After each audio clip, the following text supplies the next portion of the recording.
Greetings all. Today we cover the second half of my RWBY Rewrite's second season, aka Volume 5. Now some might believe this volume to be unsalvageable, but I have set out to make it, dare I say, good. Now let's waste no further time and jump right in.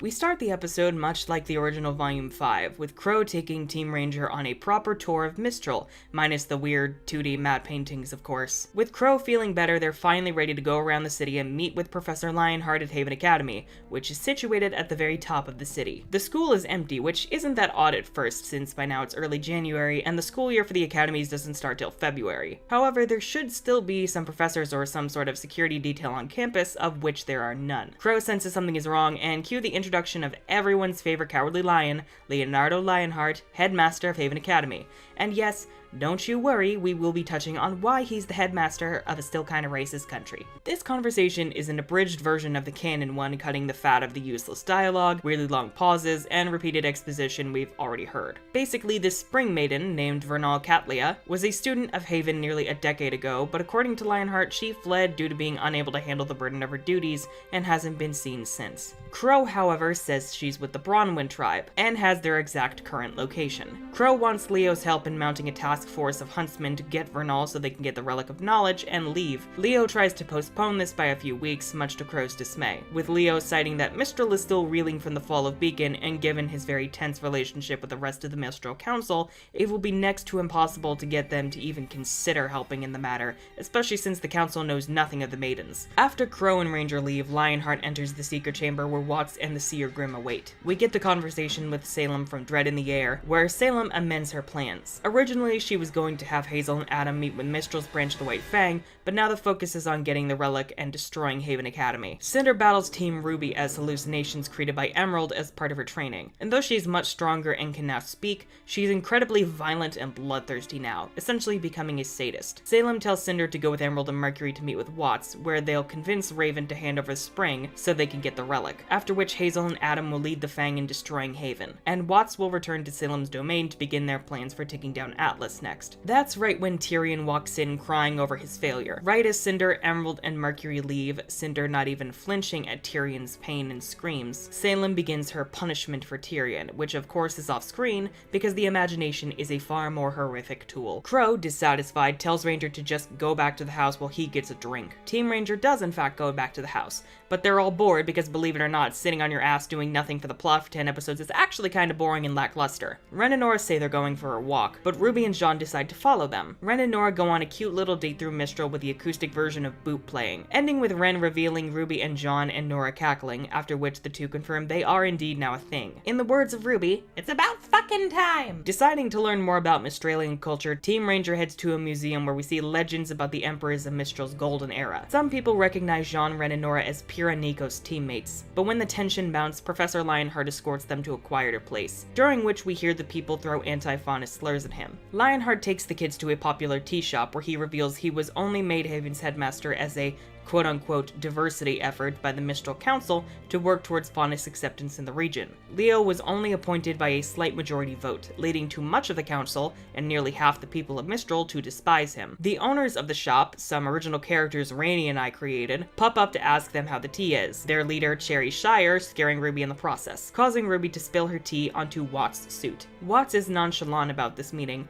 though Cherry insists they take care of his suit as they usher him into the back. Before he leaves, Watts gives Team Ranger and Lionheart a nasty look. Qrow, meanwhile, has been scouring Mistral for his huntsman friends, only to find them all missing with incomplete and terminated missions. He finds a lead on one close friend of his named Shira Wan, and follows it out to the swamps just outside Mistral. He winds up finding Shira's remains in a cave, and his grief and shock cause a huge Grim, like this one from the manga, to attack as Lucis Natore plays. After the fight, Raven appears to Qrow. Qrow tries reasoning with Raven and handing over Spring, but Raven isn't hearing any of it, especially since he's essentially essentially asking her to hand over an innocent who didn't ask for a place in Ozpin's war. Before she leaves, she simply says, "I don't think Ruby would be on your side if she heard what happened to her mother." Back in the city, Watts meets with Cherry and her lackeys, all original characters based on Alice in Wonderland, courtesy of Rainey. Cherry, who of course is based on the Cheshire Cat, Mauve Sori, the Dormouse, Azure Astatide, the Mad Hatter, and Shiro To, the White Rabbit. And yes, we will be using the repeating names for emotional factor. These four have been supplying Mistral's biggest crime boss, Sterling Leolf, the Big Bad Wolf, with more manpower to take out Mistral's huntsmen, similar to what Adam, Tyrion, Hazel,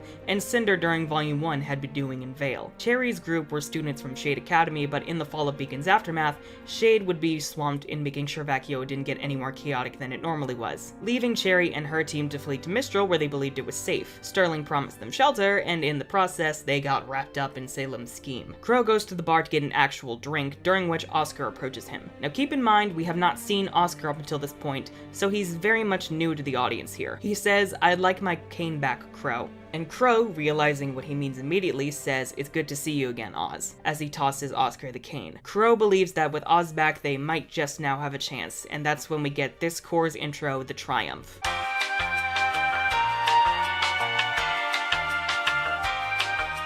Team Ranger chills at the house waiting for Crow. Ren, Nora, and Jean talk about what they think about all of this in the living room while Ruby chills in her room reading comics. These three are worried that Ruby is bottling everything up, given that Salem seems to be after her specifically, and her uncle and even her father seem to have been lying to her for a very long time. Ren and Nora seem to be more forgiving towards Oz and Crow, but Jean is incredibly skeptical, and this causes a bit of conflict between them. That's when there's a knock at the door. Carefully, Jean opens to reveal Oscar standing there awkwardly and looking for Ruby. Ren and Nora get ready to fuck this kid up, and that's when Crow drunkenly stumbles inside and falls into the couch. Ruby comes out shouting about the ruckus, though shuts up right as Oscar says, "So you're the girl with the silver eyes." Ruby asks who Oscar is, and Oscar responds, "My name is Oscar Pine, but you might know me better as Professor Ozpin." Everyone is confused, but Crow triumphantly shouts, "I did it!" as he falls onto the floor. The intro. We begin with Cinder and Ozpin's god fight from back during the Volume 3 finale, with Cinder asking where the relic is, Oz staying silent, and Cinder killing Oz. Right as Oz dies, that's when Oscar wakes up in a cold sweat. His Aunt Dorothy chides him for sleeping in so late. It's 9 AM here, by the by, cause time zones, and Oscar carries on with his duties around the farm, feeling that something is off. That night, he has dinner with his aunt, where we see their strained, albeit loving relationship. Dorothy is incredibly anxious since the fall of Beacon had just happened,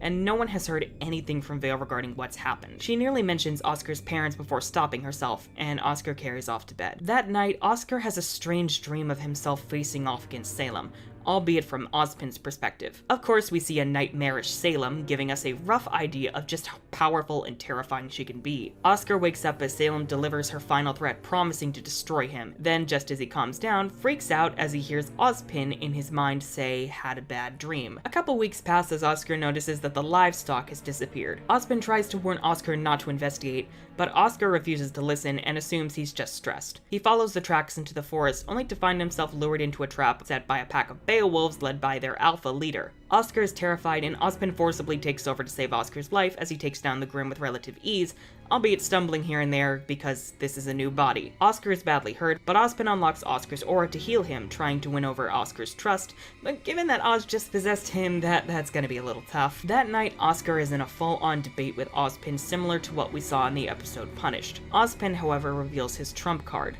He knows of the fate Oscar's parents met. They were huntsmen who were killed when he was very young, and so when his Aunt Dorothy took him in, she refused to let him even think of becoming a huntsman, to the point where Oscar had to watch the Vital Festival tournament in secret. Oscar is upset that Ozpin pried into his memories, but Ozpin simply says that they share these memories now, and the thing that Oscar saw in his nightmare is the thing that leads the Grim. Thus, Oscar is the only one who could potentially put a stop to the Grim and the suffering of the people, only if he chooses. After a couple more weeks of thinking, Oscar decides that his parents would want him to do whatever he could to make the world a better place. So he's preparing to sneak out, though he still has many doubts about this. His aunt, however, confronts him and asks just what he's doing. Oscar mentally tells Ozpin to let him handle this, and Oscar stands his ground, saying that he wants to make the world better like his parents did. Dorothy sobs, disowning Oscar and saying that if he wants to be mauled like his parents, it's his choice. Oscar heads to the train station to head to Mistral. He lived here, by the by, just north of Mistral, so it's not really that far. And there he finds the station under attack by the Grimm. With Ozpin's guidance, Oscar is able to hold his ground, but that's when Hazel steps in to finish the wave off. As the Grimm seem to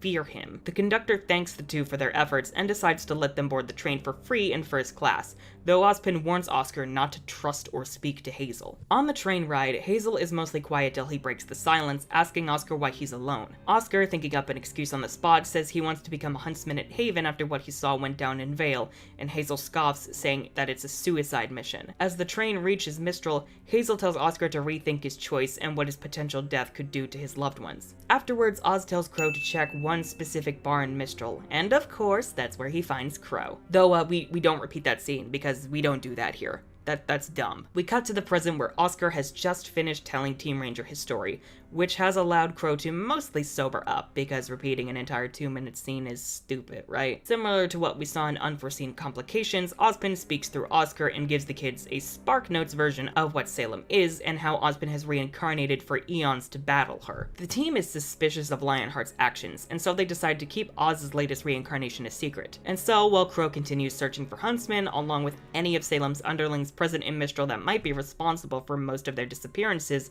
Team Ranger is set to train both themselves as well as Oscar for their battles to come. Once Oz fucks off, Crow goes to sleep while Team Ranger decides to take this time to chill and bond with Oscar, resulting in some fun gags of Nora and Ren adopting the little farm child, courtesy of certain fan comics. Jean, however, is wary of Oscar, and especially Ozpin, though stifles his suspicions for now. I wanted to have the acoustic version of Time to Say Goodbye play during this episode, though I'm not quite sure where I'll end up putting it. Wanted to make some sort of mention of it at least.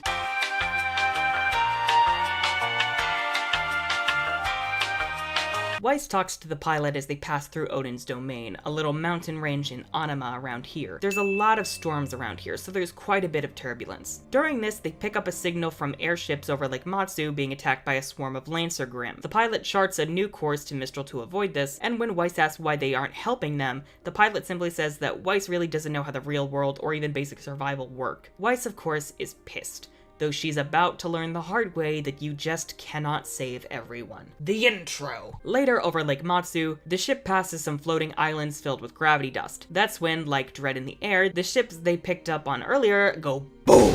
Because of the Lancers. Wasps are the fucking worst. Cue the fight from the original, albeit with this Life is Mine replaced by the latter part of Path to Isolation, since we already used this Life is Mine for Weiss' big confrontation with Jacques in Volume 4, and this is more about Weiss doubting her skills now that she's out in quote-unquote the real world. There's also going to be a moment where Weiss goes on one of the islands to try and save some survivors from another crash, only for those survivors to be slain, because I'm sorry Weiss, again, you can't save everyone. The airship crashes, and Weiss is horrified to see that Pilot Boy is in fact dead. Raven and some other bandits arrive on the scene looking to loot it, but Raven recognizes Weiss as Yang's teammate, and we simply cut away to, you guessed it, Yang. Yang is at the Just Right Dust Station bar. Yang questions why the hell there's a bar inside what's essentially a gas station, to which the bartender and owner simply says, take it up with the council, cause Mistral is lax as fuck. Shay D-Man is creepy, and Yang clocks the fucker, minus the weird pinball thing. I don't know what that was. She then heads outside where Coco Fox and Yatsuhashi have just filled out their bikes for the rest of their trip. Yang, however, pitches an idea to them, though we don't see this as we cut to Shay storming out and trying to get Yang's attention. They whisper, ignoring Shay and pissing him off even further. Shay says that he can help Yang find Raven, and Yang fights with Coco Fox and Yatsuhashi on whether to go find her or head to Mistral to find Ruby. Yang storms off on her bike with Shay following his directions. We get the ambush scene from Lighting the Fire, with Yang taking down the bandits and getting proper directions to the camp. Coco, Fox, and Yatsu arrive, all crammed onto one bike, as they fake the fight to lure the bandits into a false sense of security. They head north to Odin's domain, where they head through the mountains and come across a literal army of bandits. Raven, however, assures her followers that they mean no harm, welcoming them into the Bronwyn tribe's home, which has been built within the mountain caves. Yang begrudgingly refers to Raven as Mom to try and win her over, and that night the bandits throw a party to welcome Yang and her friends, and we actually get to see Raven's connection with them and how much they respect and adore her. However, we also hear some nasty anti-fauna slurs here and there, which piss Yang and especially Coco off. As the tension rises, Yang asks Raven why she left when she was so young. Raven reveals that she and the rest of Team Stark served as Ozpin's lackeys, and when Raven saw the truth, she left. She wanted to take Yang with her, but Tai and Crow refused to let it happen. Yang demands Raven further, but Raven opts not to give her all the answers just yet. This angers Yang, though she tries to compose herself to convince Raven to help them meet up with Crow and Ruby and stop whatever was behind the fall of Beacon. Raven refuses, and Yang issues a challenge. If she can beat her in a fight, Raven will help. Raven accepts, though instead of fighting herself, she sends in her champion, Vernal. Yang tries not to use her semblance in the fight, only for her PTSD to cause her to lose. Vernal rubs this in, and Yang gets super pissed and starts attacking the bandits. Weiss runs out, revealing herself from Raven's tent to try and calm Yang, but Yang assumes Weiss was kidnapped and gets even more pissed. Yang only calms down when Weiss runs in and hugs her tight. Weiss says that Raven had been looking after her for the last few weeks since her crash, and Raven asks the kids to meet with her privately in her tent so they can get the full story. I missed you so much. I missed you too.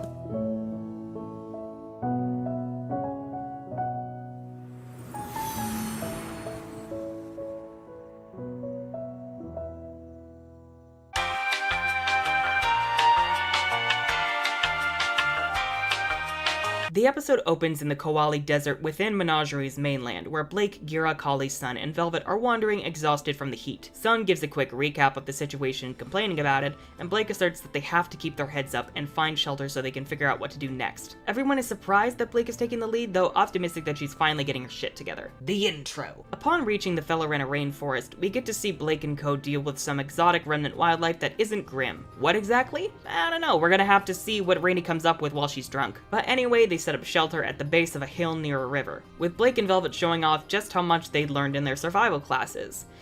Sun is Sun, so, you know. Given that the river isn't exactly the safest place to drink water from, they resolve to crush their water dust crystals for a supply of fresh, clean water, though given this is finite, there is now a ticking clock. They'd normally be able to scour the area for more dust, but Menagerie has been historically known for its lack of natural resources compared to the other continents, not that the nasty wildlife would make that search any easier. Back in Menagerie, the people are forced to pay tribute to a dark mother goddess. Again, quick summary, the Faunus primary religion has 3 variants. The first was the belief that the Faunus were created by a dark, twisted god who left their kind for dead.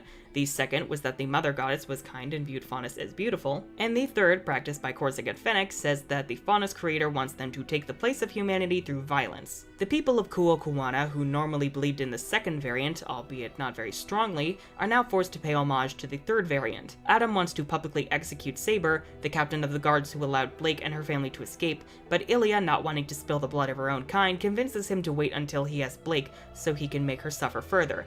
Adam is convinced because he's a lunatic, then heads off to join Hazel and Mistral, leaving the Albane bros in charge of Kuokuwana. Ilya is then sent on a mission by Corsic and Fennec with some White Fang grunts into the desert to find Blake and her family and bring them back for Adam. During this, we see flashbacks of Ilya's past, where her parents, working in the Mantle dust mines, told Ilya to pass as human at an Elysian prep school and wait for her chance to take revenge on them. We also hear the slow beginning of Smile during this. After they died, Ilya was outed as a chameleon faunus, and when she struck out, she was taken in by Sienna Khan along with Adam. For the record, I did give Adam a full backstory, but I think it'll fit much better in the events of Season 3 than here just yet. But we are going to hint at it with Adam and Ilya treating each other like siblings. We get to see Adam, Ilya, and Blake in their younger years acting as a lovable trio, with hints of how Adam is becoming more and more aggressive, and Blake seems to just go along with it. Ilya is more akin to Sienna's philosophy as violence for self-defense and particular protest, rather than Adam's motto of kill literally every fucking human that breathes. But she's struggling with the people around her telling her that Adam's way is the right way, and her parents' words confuse her even further. Ilya loses her teammates to their particularly nasty Grimm, all attracted to their hatred, grief, and self-loathing, and when Ilya's in danger, Blake steps in to save her. Blake tries to convince Ilya of a peaceful approach, but Ilya refuses, saying it was that approach that allowed the people in the dust mines to die without so much as a fight. Before she leaves, Ilya tells Blake and her family that Adam is now in Mistral, meaning now is their best chance to escape. Ilya returns to Kuokuwana, saying that she couldn't find Blake, only to find Corsic and Fennec torturing Saber not for information, but for fun. Ilya is disgusted and forces them to stop, and when Corsic and Fennec question her, Ilya says that it's best to keep Saber alive and well for when they get Blake. Corsic and Fennec begin seeing through Ilya's farce, though Ilya asserts she indeed believes in their cause. Blake's group, meanwhile, discusses the situation.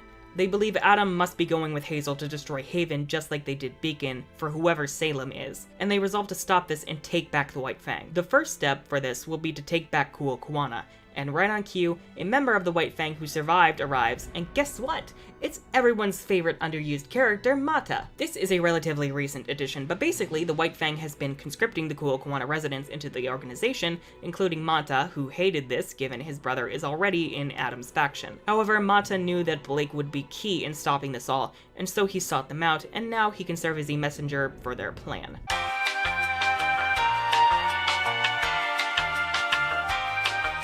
The cold open is Raven in her tent, having just told Weiss, Yang, Coco, Fox, and Yatsuhashi about Oz, the maidens, and Salem. They're all in disbelief, and Yang especially is angry. Vernal threatens Yang, saying that she herself is a maiden, and when Yang questions Raven why she left and why she refuses to help, she heads outside. Everyone follows her, with Vernal telling the children to wait. The red-eyed Raven flies about, and Yang immediately recognizes it. In a flash, Raven shapeshifts back into her human form, asking who would like tea. The intro. Over in Mistral, Team Ranger is training with Oscar. Oscar's picking up the basics quickly, though is still struggling to keep up. Likewise, Ozpin is still having issues in getting used to Oscar's body. Jean is low-key jealous in how Oscar is still progressing faster than he ever did, though is split on how to feel about him. Since on the one hand, Oscar is just another victim of Ozpin, yet on the other, Oz could just be posing as Oscar to win their trust. This culminates when Ozpin asks Jean to engage in a duel, and when Jean manages to hold his ground, he ends up flipping out about Pyrrha. Oscar is concerned, and when he tries to talk to Jean, Jean attacks further. The others tell Jean to knock it off, and when Oscar knocks Jean to the ground, Jean simply storms off, and everyone is concerned. Back at the Bandit camp, Raven talks about how she and the rest of Team Stark were essentially just like Team Ruby in getting Oz's attention, insinuating that Oz knew very well that Team Ruby could have met a terrible fate on their mission to Mountain Glen. Raven believes that while Salem is a monster, Oz is no better in that he uses the people of Remnant as his human shields. Vernal confirms this, saying that she's a human key as a maiden. We get to see a flashback of Vernal being told she's the Spring Maiden by Lionheart back when she attended Haven. Vernal was terrified and dumbfounded,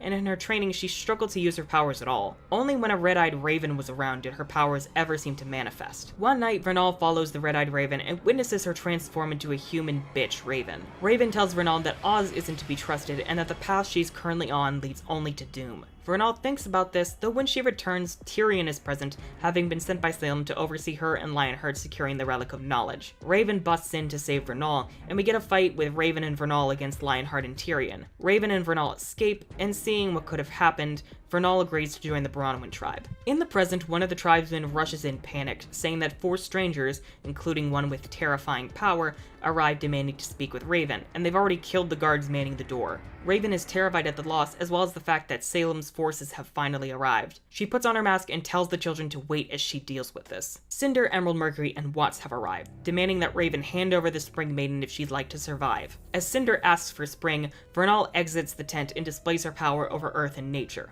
This is when Cinder reveals the planned attack on Haven and Leo's loyalty to Salem. Yang and Weiss immediately recognize the voices of Cinder, Emerald, and Mercury. They believe once Cinder gets her hands on Spring, she'll burn the camp to the ground and slaughter every last one of them. The fear amplifies when Raven pitches an alliance in where they'll kill Crow and Team Ranger the night of the attack on Haven, which makes Yang furious. Cinder, being part Grimm, senses the malice and fear pouring out from the tent, demanding to know who else Raven is hiding. Yang steps out, asking her mother where her loyalties truly lie. Meanwhile, the others run out the back of the tent with Coco, Fox, and Yatsuhashi prepping for a fight, while Weiss gets her night summon ready. Raven demands Yang to leave, and when Cinder offers to kill her, Raven tells her not to lay a finger on her daughter. As the tension rises, everyone's favorite Shady Man tries to sneak out, only to be killed immediately by Watts, probably with an old-fashioned gun. The bandits fly into a rage, and a fight breaks out. The details of the fight I'm unsure on just yet, but we do get a brief rematch between Mercury and Yang, and finally the clash between Weiss and Emerald all the openings promised us. On top of this, Watts recognizes Weiss as a Schnee during this fight, hinting at his connection to the family that'll come into play next season in a future arc. As the fight escalates, Cinder communicates with all the Grimm nearby, and they infest the camp, killing the bandits in droves. In desperation, Raven opens a portal to Crow, demanding the children flee to safety. Yang is unsure of how to feel, but the others snap her out of it. And so on their bikes, Yang, Weiss, Vernal, Coco, Fox, and Yatsuhashi all head through the portal, leaving the fate of Raven and her tribe unclear, but looking quite grim. God damn it, Bart! So those 6 losers crash right into Team Ranger's living room, right through the glass and into the garden. And no one is quite sure what the fuck just happened. Of course though, we get the emotional reunion with all the friends having a tearful group hug, with Vernal and Oscar standing off to the side unsure of what to do.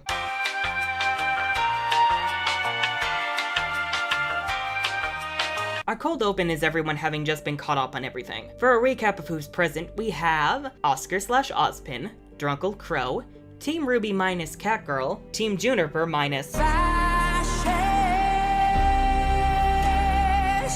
Team Team Coffee minus Bunny Waifu, and angsty Vernal. Though Ozpin has explained himself, including the bird thing, it's not that which bothers the kids. It's the fact that Oz is clearly still lying about things either outright or by omission, as well as the fact he very well could have been spying on them for who even knows how long. The three who are especially suspicious of Oz, besides Vernal of course, are Jean, Yang, and Weiss. Jean was already skeptical of Oz and Crow given what happened to Pyrrha. Yang is resentful given how her parents, who were apparently involved in all this, refused to tell her anything, and that her mother might be, dead now. And Weiss is just naturally skeptical of authority given her upbringing and recent experiences. They all agree, however, that they need to focus on getting the Relic of Knowledge and getting out of Mistral, especially with confirmation that Leo is aligned with Salem, and that's right when Leo knocks at the door. The intro. Needing to hide Oz and Vernal from Lionheart, Crow shoves them into a broom closet before he lets Leo in. Leo, having been filled in via Seer Grim by Salem on what happened at the bandit camp, is looking around, surprised by just how many people are present at the house,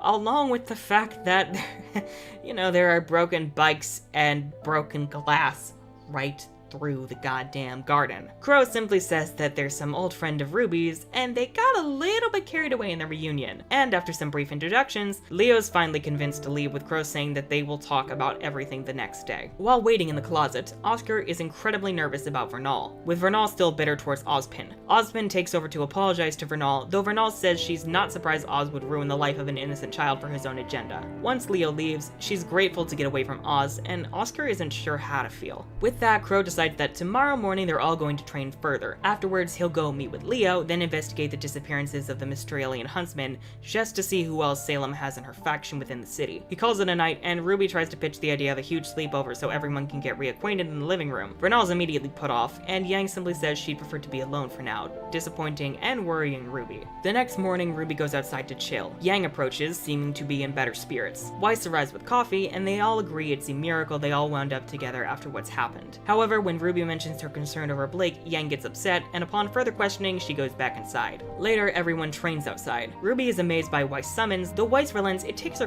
quite a while in order to make a full summon. Ruby gives her the idea of making a tiny summon and having it grow, and Weiss takes note. Jean, Ren, and Nora, meanwhile, continue training both Oscar and Ozpin. Yang is inside with Coco Fox and Yatsuhashi repairing their bikes. Vernal, meanwhile, stands angstily off to the side. Weiss asks why she doesn't join, and Vernal scoffs, saying she's had more than enough experience in combat and could crush the children all like bugs. Crow steps up to bat, quickly putting her in her place when Vernal still can't use her maiden powers. Flustered, Vernal fucks off, while Crow, checking the time, heads to Haven to meet with Lionheart. Once training is finished, Coco Fox and Yatsuhashi, along with Ren and Nora, head into the city to get some supplies to cook everyone a huge dinner. After they leave, Ruby, Weiss, and Jean spend more time catching up, with Weiss complimenting Jean on his progress, revealing she's no longer the STC heiress, and Yang talking about what it's like having an automail arm. For the record, Vernal is still outside sulking. Ruby tries to welcome Oscar into the conversation, and Yang and Jean especially get tense. Weiss tries to make conversation with Oscar, asking about his life before all this, and they bond over leaving home to do what they felt was best, with Ruby chiming in agreement. Yang and Jean, however, question whether Oscar is even a real person, or is just a nice facade Oz put up to win their trust. Jean argues Weiss doesn't know what happened to Pyrrha because of Oz, with Weiss tearing up saying she does. Raven told her back at the camp, but Weiss argues that Pyrrha will want them to stop Salem and Cinder instead of letting themselves be torn apart. Jean is rendered speechless, while Yang, still pissed off, goes downstairs to work on her bike, refusing to partake in the conversation any further. Ruby calls Yang out for being like this with her teammates, and after Yang calls Ruby out for leaving her behind, she returns to repairing Bumblebee. Symbolism! Ruby is clearly upset, but decides to suppress it and go back to reading comics. Meanwhile, at Haven, Lionheart is clearly anxious as he awaits Crow. He looks at his pocket watch, and we get a flashback to when he was first named headmaster of Haven Academy. Though the Mistral Council was very lukewarm to him, Oz did his best to welcome Leo with a special tea set. Once Oz told Leo everything, however, Leo was clearly terrified of all he'd heard. Cutting back to the present, Lionheart is again startled by Crow. They catch up, with Crow asking how bad Mistral has been lately. The council is apparently so on edge, they were considering taking some kind of aggressive action towards Atlas, which would not bode well for any of them. They spar a bit, in which we get to see that the Haven classrooms are actually designed after Japanese dojos. And we get to see Lionheart fighting with his weapon, which can turn into a full shield as well as a discus. Ren and Nora continue shopping, and Team Coffee picks up on their anxiety. Though they're happy they've made it to Mistral and everyone is together, Ren and Nora are worried about Jean and just how dark his personality has gotten. Both are unsure whether to trust Ozpin. Oscar, meanwhile, is training out on the terrace, this being separate from where they all trained. Ruby checks in on him to ask how he's feeling, and Oscar asks how Ruby is able to deal with all of of this. Ruby talks about how after the fall of Beacon, she lost Penny and Pyrrha, and witnessed her own team dissolve. Though she struggled to keep her hopes up, she wants to keep moving forward to stop Salem, because she believes that this is the bigger fight ahead of them that requires all of their attention. Again, Ruby tells Oscar that he's not a bad person, and assures him that she'll have his back no matter what happens. Yang, meanwhile, is downstairs trying to fix Bumblebee, taking a break to look at a photo of Team Ruby taken way back in the Volume 2 finale on Patch. Weiss enters, and Yang asks if she's going to try and start an argument again, assuming Weiss' life was so cushy she couldn't possibly understand how she feels. Instead, Weiss opens up about her upbringing, her mother becoming an alcoholic, and her father becoming more and more emotionally abusive. Yang apologizes, but Weiss instead asks Yang how she feels. Yang says she's just upset that everyone she cares about just up and leaves, and when Yang asks about herself, Yang says Weiss had no choice, but Ruby, Raven, and Blake all did. Weiss connects these and argues that all the situations are far more complex than simply seeing Yang as something not worth sticking around for. Yang ends up crying, saying that Oz has essentially brainwashed her father and uncle, and now has taken both her mothers, and possibly will even take Ruby. Weiss isn't sure whether to trust Ozpin, but assures Yang that regardless,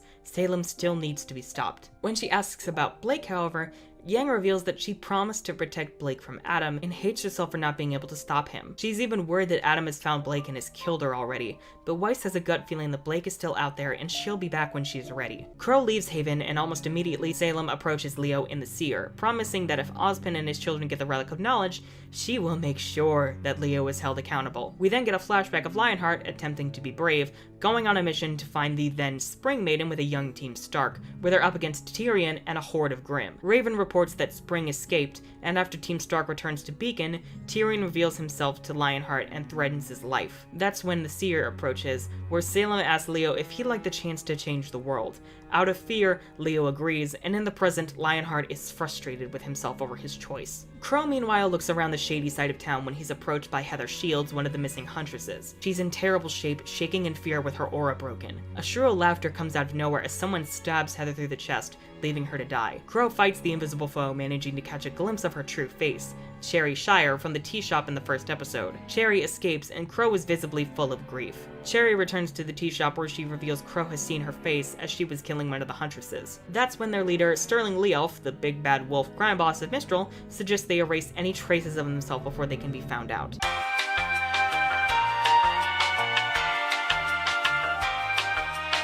The cold open begins at night in the nocturnal district of Kuo-Kuwana. The White Fang soldiers guarding the area are exhausted, with Yuma leading them, annoyed at their drowsiness. It's during this that Blake, her parents, son, and Velvet manage to slip in wearing cloaks, remaining undetected. They reach a local repair shop where they're greeted by the owners and staff, along with Mata. Their plan is to blend in with the nocturnal repairmen heading down to one of the buildings, either a shop or a house, in the Aquatic District, which was also knowingly sabotaged, and then head through the water into the White Fang stronghold. With that, Blake, Gira, Sun, and Mata get going, while Velvet stays behind with Kali. The intro. Blake's group sneaks through the waters and up into the White Fang stronghold. There, they split up. Blake and Gira go to take down the Albane Bros, while Sun and Mata go to free Saber and other political prisoners. Unfortunately, the Albanes had the White Fang plant charges to destroy the strongholds and kill them all, and the White Fang busts into the repair shop to capture Velvet, Kali, and the other dissenters. The Albanes have set up their new headquarters in Gira and Kali's house, where all their memorabilia has been destroyed. Corsica Fennec suspected something was up, and in spite of Adam's orders, figured they'd get rid of Blake along with her family. They plan to have Velvet, Kali, and the others executed the next morning to put the people of Kuo-Kuwana in line, and so they are imprisoned for the night. Ilia specifically is pissed given she wasn't informed of this plan, and she's horrified at the idea of Blake and her family now being dead. She frees Kali, Velvet, and the others and tells them to run while she takes care of the Albanes. Translation, she gonna murder the shit out of them. Yuma, however, spots this, and Ilia takes off while Velvet battles Yuma. Of course, Kali swipes her tea tray from the pile of remains of her family's belongings, so once Yuma's aura breaks, she gets to knock him out, cause I'm not sorry, I fucking love that. Ilia fights through the guards, showing no mercy as she makes her way to where the Albanes have set themselves up. The Albanes, however, left traps for her because they're shady and they don't feel like actually fighting. Right as they get ready to take out Ilia, the guards grab the Albanes' attentions, and they find Blake, Gira, Sun, and Mata leading a huge wave of people towards the house, albeit slightly charred given, you know, the explosions. Chaos ensues as the White Fang forces clash with the people of Kuo-Kuwana, during which Sun gets a moment to take on Trifa. Blake and Gira make it inside the house, where they manage to stop Ilia before she tries killing Fennec. Blake battles Ilia, trying to get through to her, while Gira takes on the Albanes. Ilia questions why Blake would protect the people who tried to kill her, with Blake responding that she refuses to stoop down to her enemy's level to kill anyone. Ilia says that mindset and being so passive is what led to all this, upon which Blake bites back that she wants to use active peaceful protest and violence only self-defense to get the job done. Otherwise, they risk becoming the monsters humanity believes them to be. The chaos, along with the hatred espoused by the White Fang, attracts some nasty Grimm towards the town. At first, the Grimm focus on the Fang members before the Faunus manage to slay them, although this takes quite a lot of effort and isn't without casualties. One Grimm actually kills Fennec quite brutally, then targets Ilia before Blake steps in and saves her, and they kill the Grimm together. Ilia vanishes once all the Grimm are slain, and with the Fang defeated, Kuokawana has been reclaimed. Blake makes a speech to the people about how the violent tactics Adam endorses do nothing but make the Faunus appear as monsters to the humans. However, she also makes a note that passively allowing the hate to happen likewise will not change anything, taking a bit of a jab at everyone in Menagerie wanting to get away from humanity altogether. In order to fight prejudice, the Faunus need to engage in active peaceful protest to get across that things must change, and they must be willing to ally themselves with humans in positions of power to truly change things. She even makes a mention in how 3 of her best friends at Beacon were human, one a Shni who accepted her as she was, and the other risking her life to protect her from Adam himself. This manages to win over the people of Kuokawana, and so they make a plan to go protect Haven Academy, with Blake worried about where Ilia could have gone and what she'll do next.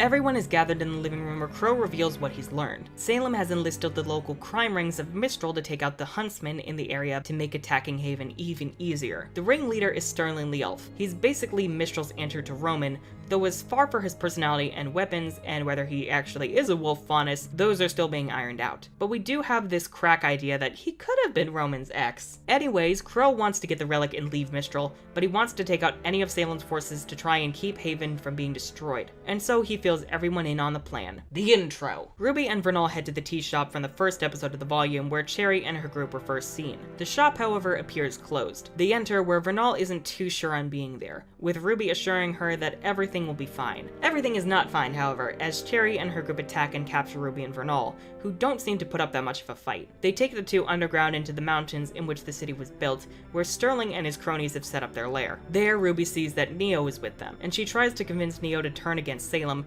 but Neo ain't hearing any of it. Sterling relents that they've been ordered to take both Ruby and Vernal alive, only for Crow and the others to arrive on the scene and kick some ass, since this was all a ploy for the heroes to find the villain's hideout. During this fight, Weiss shows herself as a team mom, where she routinely tries to help her friends out instead of taking care of herself, and Fox picks up on this. Yang, meanwhile, is incredibly violent and aggressive, and when Oscar is in danger, Jean refuses to help. Ren and Nora call him out for this, but Jean refuses to answer. Sterling and Neo have taken off deeper into the caverns, with Cherry and her group doing the same, but split off. The heroes split up. Crow, Oscar, Jean, Ren, Nora, and Vernal go after Sterling, while Ruby, Weiss, Yang, Coco, Fox, and Yatsuhashi go after Cherry's group. Sterling leads Crow's group into several traps that split them up into pairs. Ren with Nora, Crow with Vernal, and Jean with Oscar. Not sure on the specifics of the traps, but this will allow Ren and Nora to take on the big bats while the others work out their shit. Vernal never wanted to be a maiden and was sucked up into all this, never even given a choice. Crow does understand this, but argues that now Vernal has seen what Salem is capable of. She can now either choose to help fight her and stop the suffering, or run and let innocent people get hurt, just like Raven. Jean, meanwhile, refuses to interact with Oscar. Oscar apologizes to Jean for all that's happened to him, as he's also experienced hardship and loss. However, Oscar genuinely wants to stop Salem on his own, and when Jean asks him why he's so sure this isn't just Oz pulling his strings,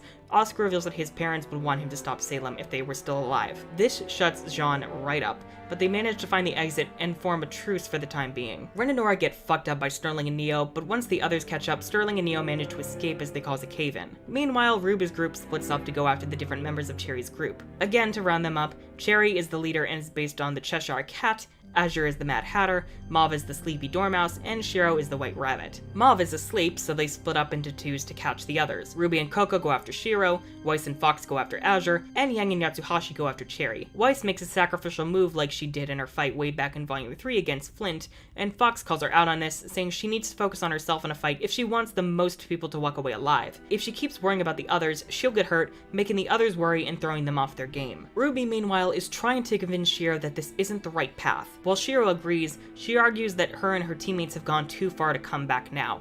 Coco tries to get Ruby to see that not everyone can be redeemed, though Ruby still tries to see the good in people, even if they're trying to stab the shit out of her. Yang's fight against Cherry echoes back to her fight with Neon, and she's super frustrated when Cherry uses her invisibility semblance to make the fight even tougher. During this fight, the Sacrifice remix plays. Once Yang gets her hands on Cherry, she beats her senseless, breaking her aura and even injuring her well past that. Cherry cries, begging for Yang to stop, and Yatsu has to actually physically attack Yang to get her to listen. Yatsu tells Yang to look at the bloody mess Cherry is now. At one point, Yang said she didn't want to become her mother, but now she's just as brutal. Yang has created yet another self-fulfilling prophecy, this one threatening to send her down a very dark path. Realizing this, Yang goes silent. Once Ruby's group reconvenes, Mauve awakens, revealing her semblance that puts the others to sleep. However, when they get the chance to escape, Cherry's teammates are horrified to see how injured she is, and when Crow's group arrives, they willingly turn themselves in. After dumping Cherry and her team off to the authorities, the team returns to the house where Vernal goes up to her room. There, she's greeted by Raven, Emerald, and Mercury with a portal open. Emerald and Mercury claim that seeing Cinder kill the entire Bronwyn tribe made them want to run.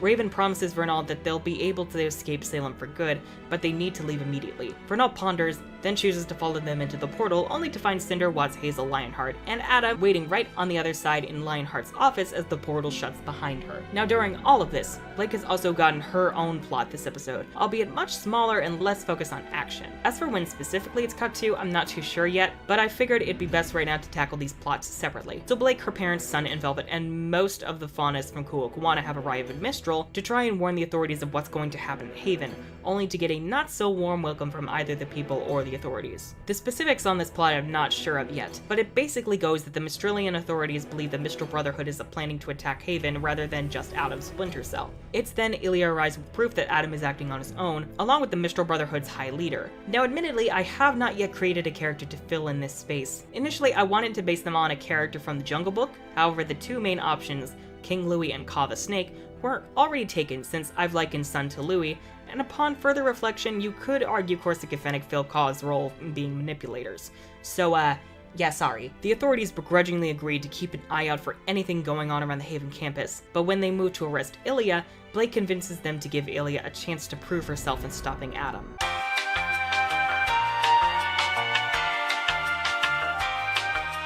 Yes, I used a Cinderella joke for this episode title, deal with it. So the villains are chilling out in Haven where they greet Raven, Vernal, Emerald, and Mercury. Again, Cinder has slaughtered the entire Bronwyn tribe, forcing Raven to join their group, and now Vernal likewise has no choice. With a heavy sigh, Vernal asks what the plan is. The intro. Vernal fills the villains in on Ozpin being alive, the heroes knowing of Leo's alliance with Salem, and their plan to grab the relic and bail. The villains, however, are well aware, as Leo bugged the entire house with secret cameras and microphones, meaning all of the heroes' plans, as well as how they've trained and gotten stronger, are now known by the villains. While Watts says they should just get the relic now, Cinder wants to take this opportunity to capture Ruby and Oscar, and kill the rest of them to save future headaches, and Raven concurs. Vernal pitches the idea of luring in the heroes and splitting them up so they can finish them off quickly that night, then grab the relic before Adam's forces destroy Haven and the CCT tower. The Seer Grim wanders in, and Salem agrees to this plan, as their main focus should be in making Mistral fall into the chaos just like Vale. She reinforces to Cinder and Hazel that they must take Ruby and Ozpin alive, then takes a good look at Raven and asks her why she left Oz so long ago. Raven simply says she couldn't agree with being used as a pawn in his war,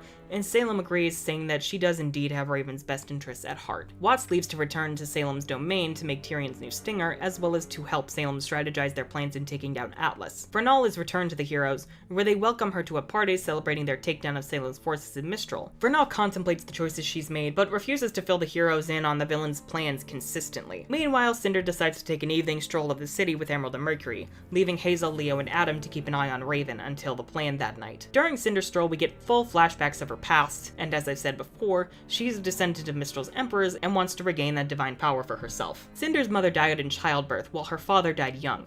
Her step-family drained all the family wealth, treating Cinder like a slave and treating her horribly. Cinder, recalling the tales of her family's legacy, trained herself to master her semblance and try to become a huntress, though her cruelty and malice prevented her from being accepted into Haven Academy. Angered by this, she snuck into Leo's office to force him to let her attend the school, and Salem, via the Seer, took an immediate interest in Cinder's drive and ambitions. Cinder then went out to find Salem on her own, battling the Grimm and swearing loyalty to Salem on the promise of power. Meanwhile, at Haven, Adam asks Leo if he's ready to make humanity pay for how they treated their kind, but Leo is clearly uncomfortable. Raven picks up on this and tries to get Adam to back off, then asks if he's the one who took her daughter's arm. Adam gives a grin, and immediately Raven scares the living shit out of him, telling him to leave her be this time. Hazel reminds Raven that while he isn't fond of the idea of killing children, that is their purpose in this mission. Raven says she wants one last chance to try and win Yang over to their side, and Hazel says she'll have to take that up with Cinder. The episode ends with Vernal convincing the heroes to head to Haven that night to get the relic, saying she has a bad feeling. Hesitantly, they agree, and as everyone readies for the final clash at Haven, we get the acoustic version of This Will Be the Day playing, ending with Ruby revealing she was scared to talk to Ozpin about this, and right as she mentions her silver eyes, the episode cuts to black.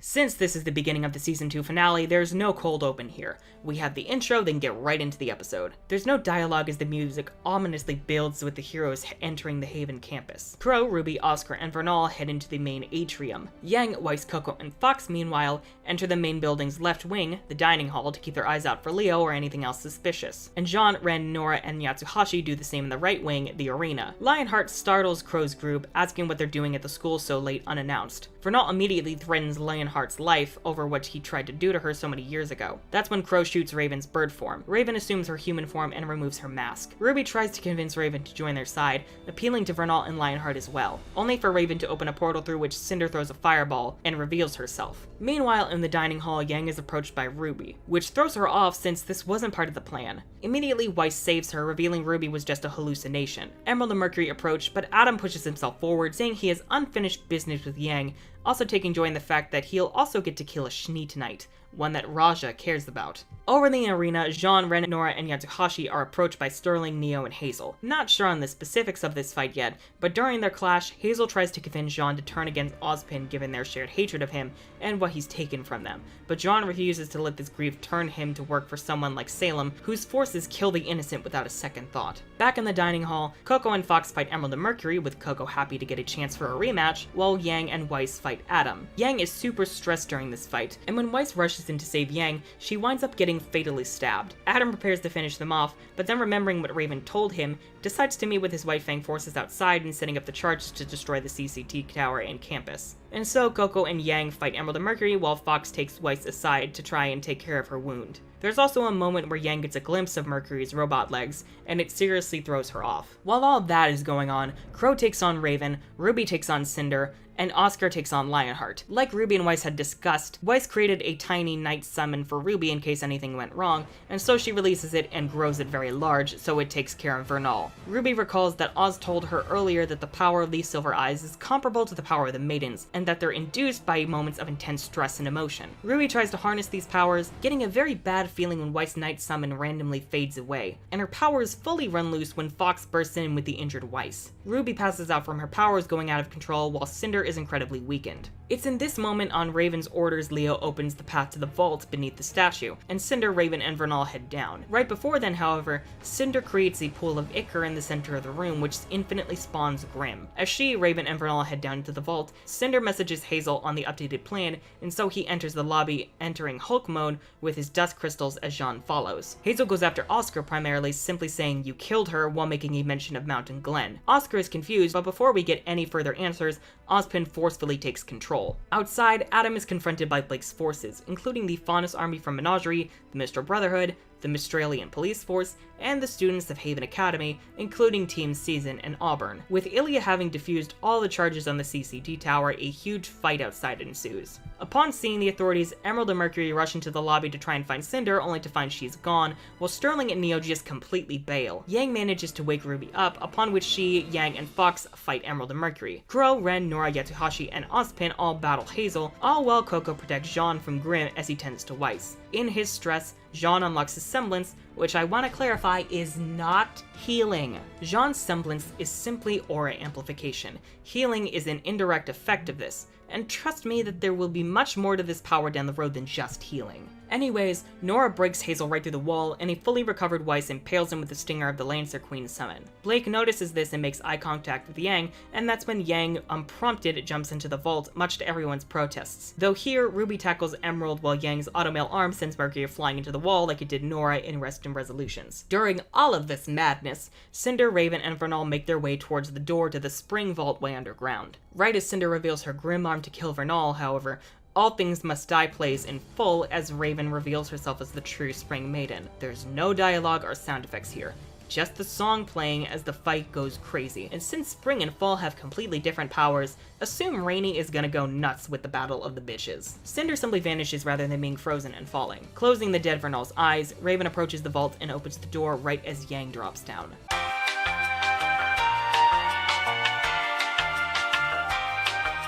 This episode has no intro, but rather starts where we left off with Yang and Raven's confrontation. Yang asks if Vernal knew she wasn't really the Spring Maiden, and when Raven argues it was for her own protection, Yang argues that she used Vernal as a pawn just as Osmond had to save her own skin. She then asks what happened to the Spring Maiden before her, and Raven reveals that on their mission to find her, she killed her, unaware of how the powers transferred, insinuating that it was Oz's plan to make her a maiden. Yang calls Raven a coward much in the same way she does in the original, but when Raven argues that both Oz and Salem are monsters, Yang argues that at least she's trying to protect as many people as possible rather than running away like a coward. Shedding a tear, Raven apologizes before taking off. Yang enters the vault, though it's not a desert.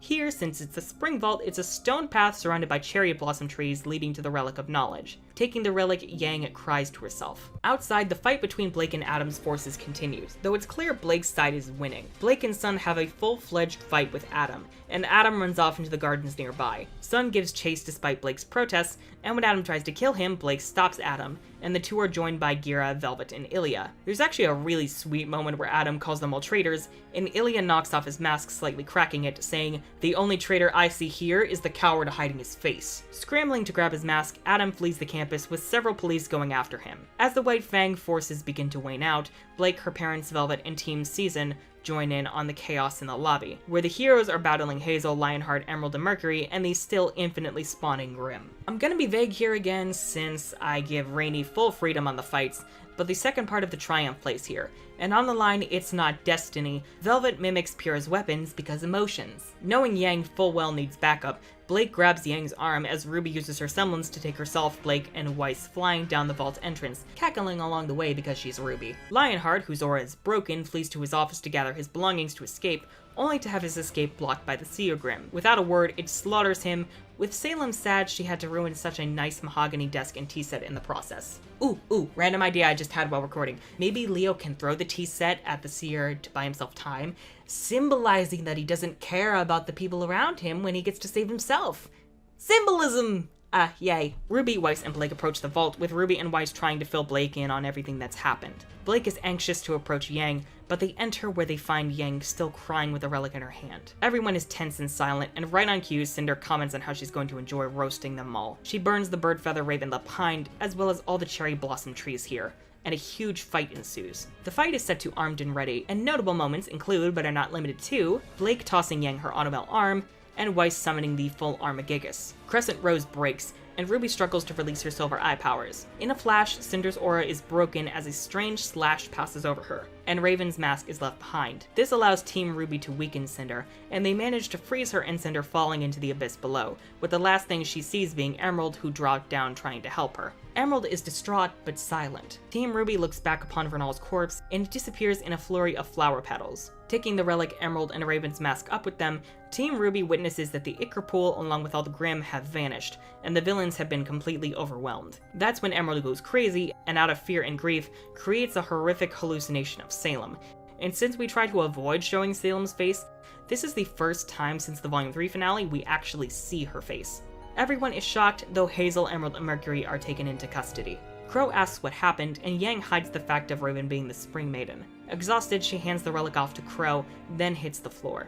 Blake apologizes for leaving, and in the heat of the moment, Yang forgives her, and Team Ruby has a hug to all that matters. Oscar has taken control again, and before passing out, mentions to Crow that they need to get the relic to Atlas. Of course, everyone else is curious as to what the hell they all just saw, and Crow's not looking forward to explaining it to them. Adam, having killed the entire squadron pursuing him, wanders through the swamps outside Mistral, clearly exhausted. A seer approaches, and before Adam can try to explain himself, Salem simply says that she's well aware of what's happened. However, she ensures that things will soon go their way, during which we cut back to her domain. Watts enters the council room, saying his work is done, and Tyrion maniacally cackles as his new stinger shimmers, and we cut to black. After the ending credits, we get a post-credit scene with Tai yanked into his garden, with Zwei growling at something. Tai notices the red-eyed Raven, though later in the day, Raven in her human form approaches and simply asks if they can talk. And that's it. That is the second half of my rewrites second season, aka Volume 5. Good gods, this took forever. Mainly because there was so much to fix, and I just couldn't find a natural time to record it, hence why this is a couple days late. I hope you guys enjoyed this though. Just keep in mind anything odd or vague is going to be worked out in future revisions, so yeah, I'm gonna go pass out now. If you enjoyed this though, feel free to subscribe and ring that bell for notifications because YouTube hates creators. Likewise, you can further support the channel by pledging on Patreon, picking up some merch on Teespring, or checking out the links to my book in the description below. I'm the Unicorn of War, and this has been a shit show.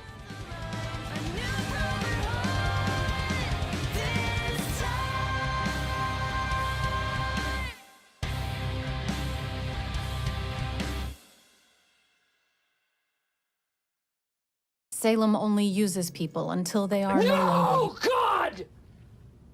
No, God, please, no! No! No! useful. No!